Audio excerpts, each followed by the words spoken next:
Good morning, everyone. We're so glad that we can all be here together and worship God in this way and sing these great songs and be reminded of all the goodness and the mercy that God has shown us.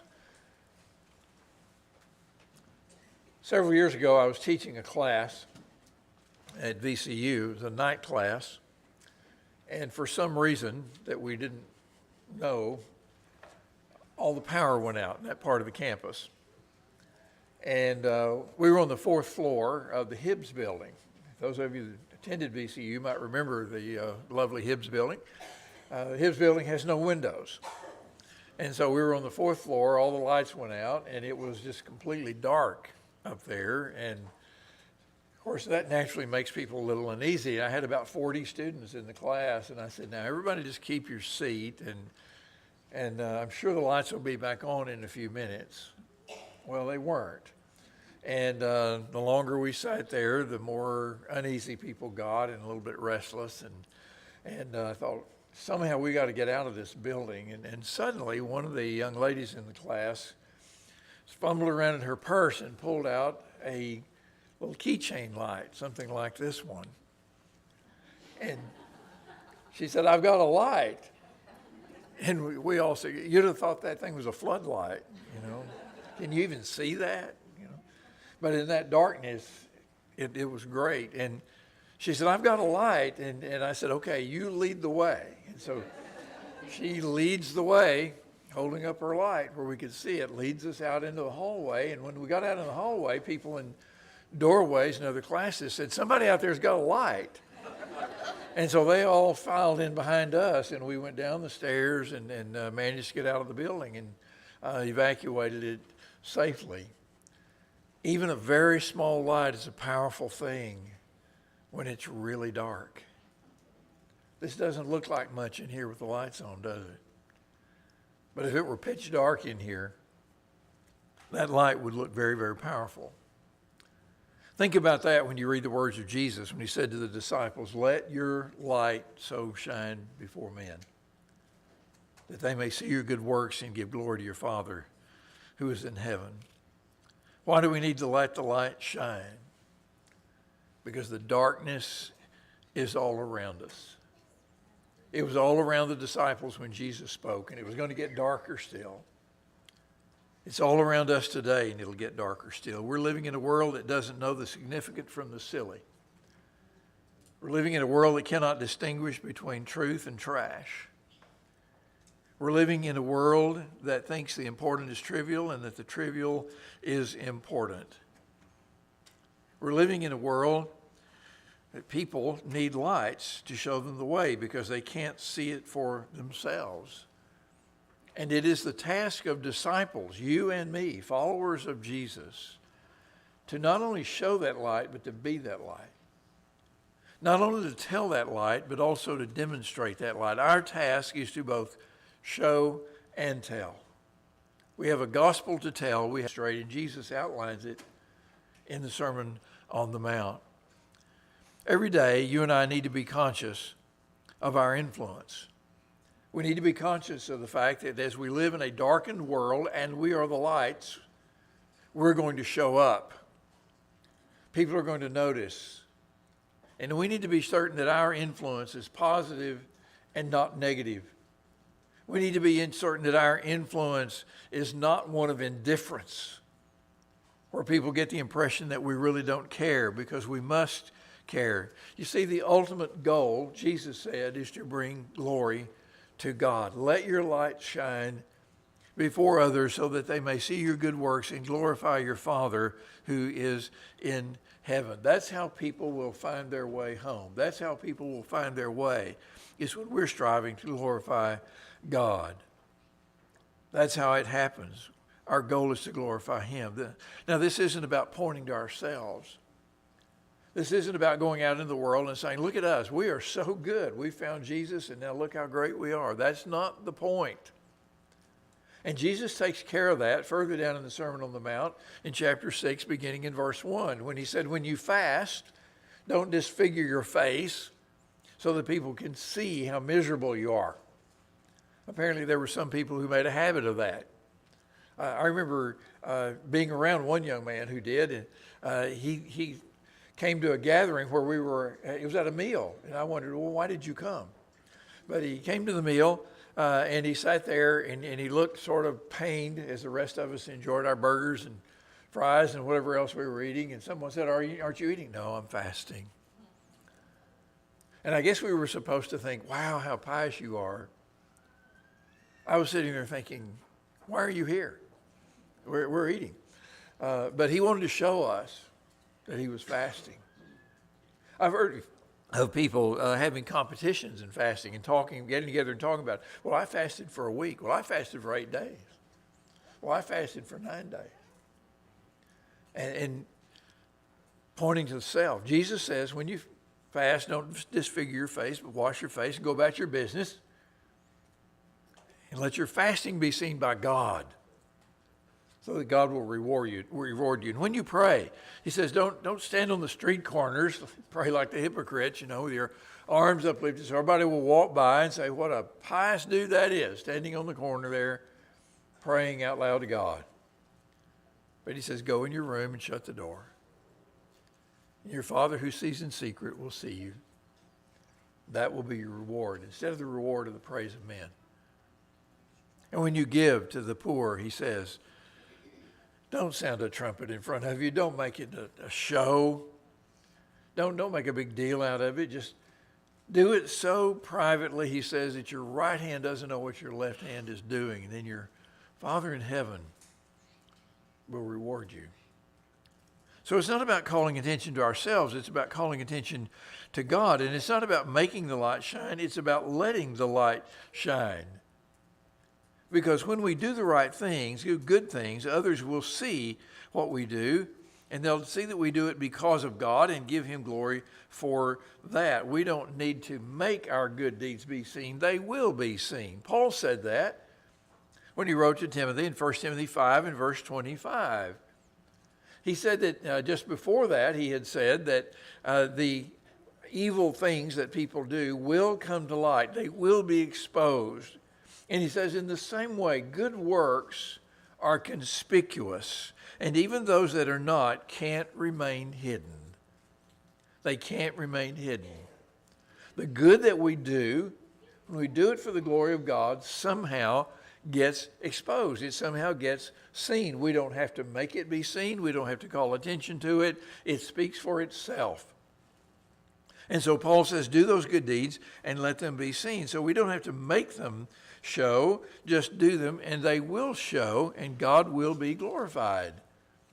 And that's what it's all about. Now, letting the light shine isn't just about what we do, it's also about who we are. We're letting the light shine because we're disciples of Jesus. We are conscious as we go through the day, every day, that we are giving out a message. We are sending a message, whether we are saying anything or not. But we are sending a message about who we are and about who we follow and about what we believe. I want you to notice in Matthew chapter 5, verses 1 and 2, the Sermon on the Mount starts this way. Seeing the crowds, he went up on the mountain, and when he sat down, his disciples came to him, and he opened his mouth, and he taught them. He sees the crowds, but he sits down, and the disciples come to him, and they are the ones he teaches. The disciples are the target audience for the Sermon on the Mount. Look down to chapter 7 and verse 28. The end of the Sermon on the Mount says the crowds were astonished at his teaching because he taught them as one who had authority and not as their scribes. So the crowds have been overhearing this all this time, but they're not the target audience. They're not the ones he's talking to. He's talking to disciples. And what he says in that section that we call the Beatitudes, in verses 3 through 12, blessed are the poor and those who mourn and the meek and who hunger and thirst for righteousness and are merciful and are pure in heart and are peacemakers and are persecuted for righteousness' sake. That describes us. That describes them. That describes the disciples. That doesn't describe the world at large, but it does describe the followers of Jesus. And then after he says that, he brings in two metaphors to tell the disciples who they are and how to identify themselves in their own consciousness. You are the salt of the earth, and you are the light of the world, he says. Salt of the earth, light of the world. You know what both of those have in common is that they're different from what's around them. If salt tasted like a baked potato, you'd leave it in the shaker. Right? You put it on the potato because it's different from the potato and it makes it taste better. And that's why salt is valuable. It's different and it changes that to which you apply it. The same is true of light. Light is the opposite of darkness. When the light is on all around us, as it is right now, shining a little light like this one doesn't do much, doesn't show much. But when it's dark, that little bit of light can mean so much. And we are the light, Jesus says, of the world.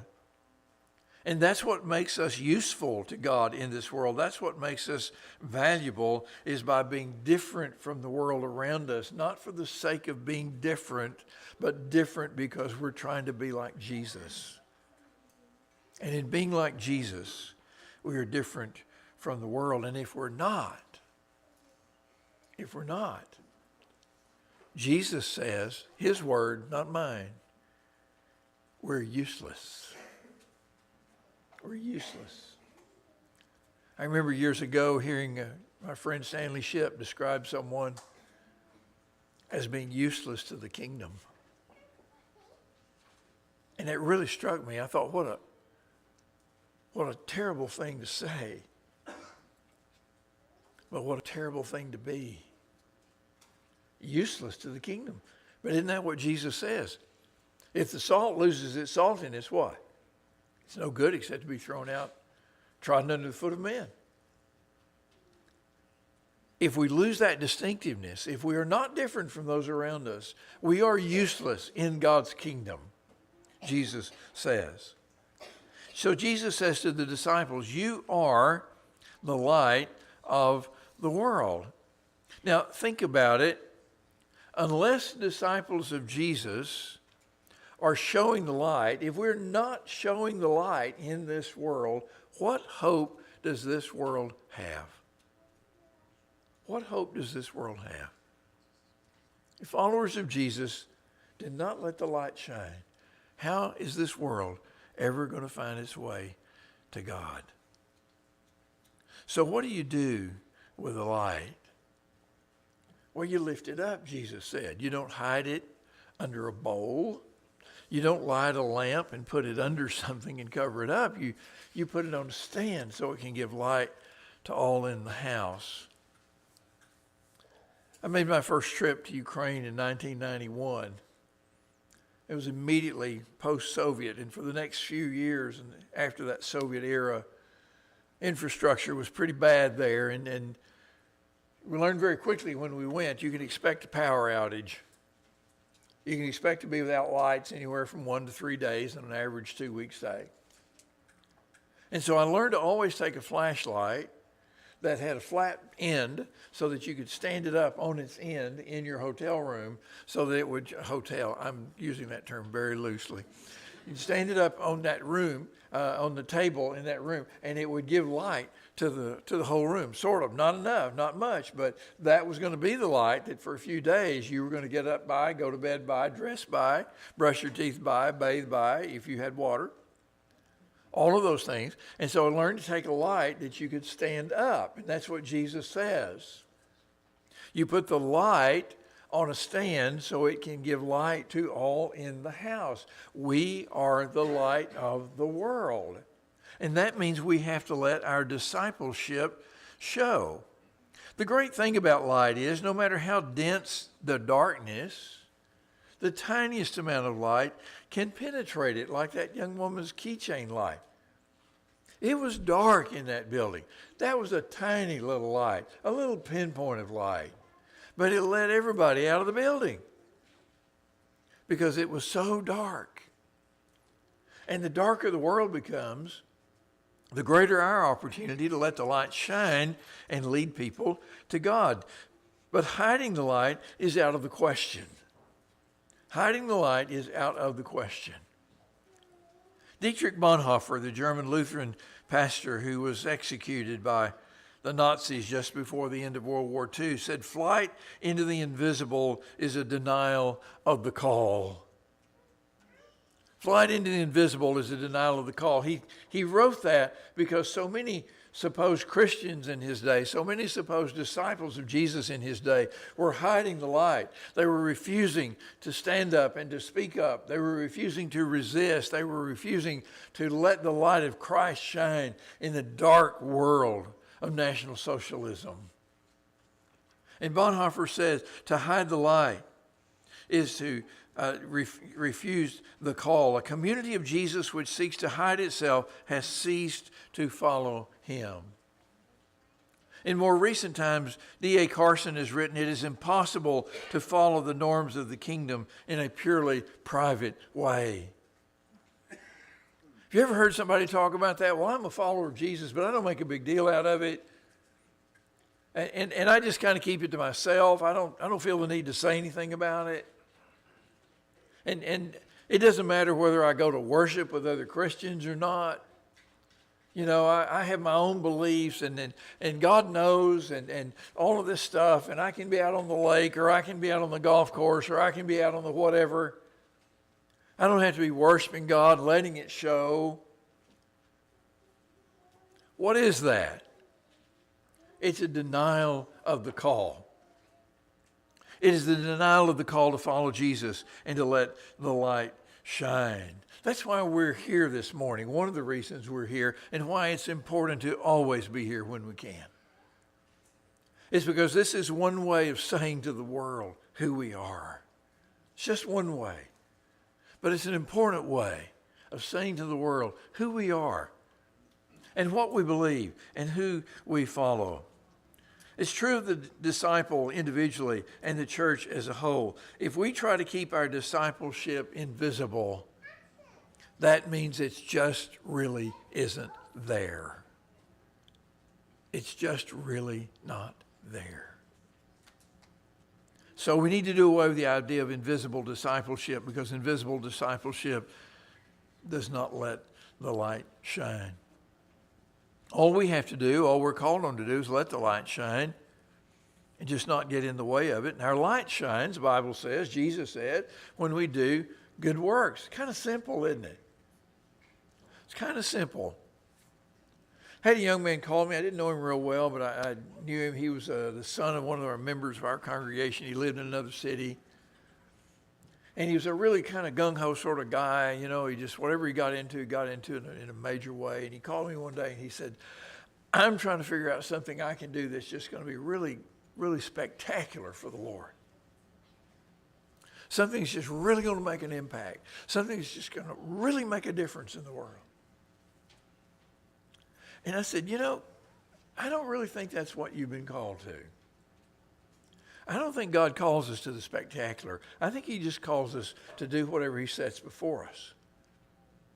And some of the best things that you might do might be things that nobody else sees.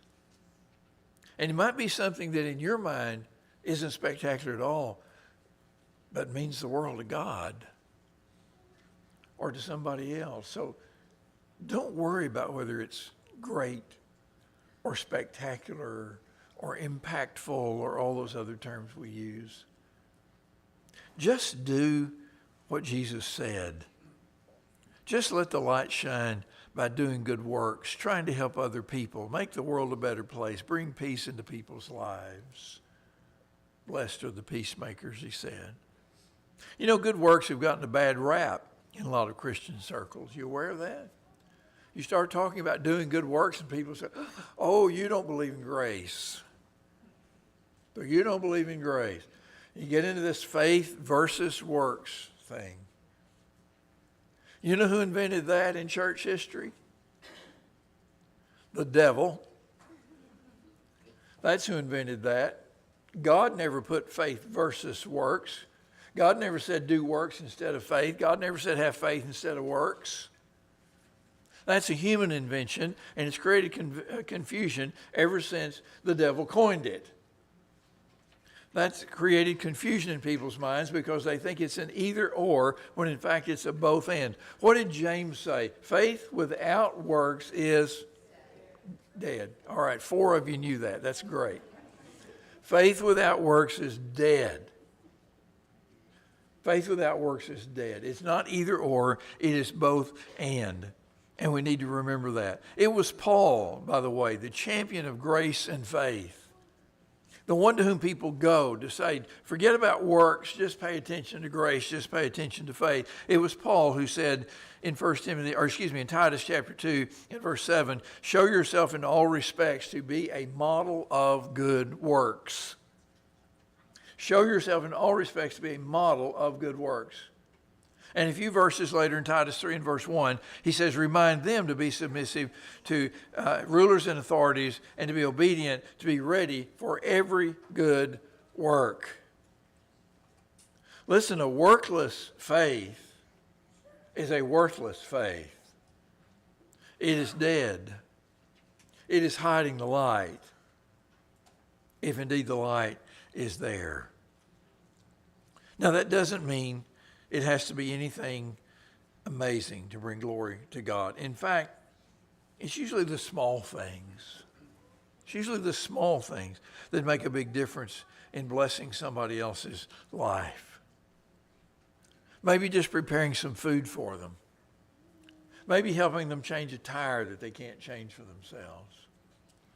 Maybe making a quilt or a walker bag, or giving out food from the food pantry, or giving out cups of coffee so that you have an occasion to talk to somebody and invite them to worship as you're doing so. Maybe it is something like welcoming a stranger or volunteering for a task that nobody else wants to do. Maybe it's something as small as bringing all those linens for the people in Brazil suffering from those floods. You should have heard how amazed the people were who came to pick those up. That in just a few days' time, so many people had brought so much stuff. Steve and Selma and I loaded those, and there were 85,000 bags at least. Isn't that right? 86,000, Steve said. You know, there was a lot of it. That may be a little bit of an exaggeration, but there was a lot of it. And they were so impressed. And they seemed surprised. That's letting the light shine. Just let the light shine. And always letting the light shine is telling somebody about Jesus. It's not that complicated. Think of things that people have done for you that caused you to thank God for them, and then do those things for others. It's just that simple. If it meant a lot to you, it would mean a lot to somebody else. It's not complicated, but it is important. In fact, it's necessary because it's what disciples do. Every day, every new day when you get up is a new opportunity to let the light shine. It's a new opportunity to go about your real business in life of following Jesus and letting the light shine so that you can bring glory to your Father in heaven. That's job one. That's task number one. We ought to pray that every day. Father, whatever I do today, help me to bring glory to you. And God will work the rest of it out.